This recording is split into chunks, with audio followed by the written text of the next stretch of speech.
Hello મિત્રો, આપણે થોડાક દિવસ પહેલાં માંડવીનો વિડીયો મૂકેલો હતો. એમાં સમ્રાટ ગોલ્ડ ખાતર આપણે આવે છે તે નાખેલું હતું. તો ત્યાર પછીનું આ માંડવીનું રિઝલ્ટ તમે જોઈ શકો છો. જો આપણે આ માંડવીના 1 મહિનો ને માથે 12 દિવસ થયા છે. જો આ માંડવી છે તમે જોઈ શકો છો.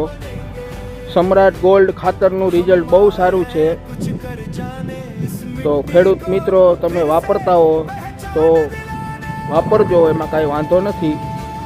માંડવી અત્યારે જોઈ લ્યો, એકદમ લીલી છે, ક્યાંય ઉભક જાતી નથી. તો મારું તો એ જ કહેવું છે કે આપણે આ ખાતર વાપરો અને ઓછા ખર્ચે વધુ ઉત્પાદન લાવો, એવી બધાઈને મારી ભલામણ છે. જોઈ શકો છો.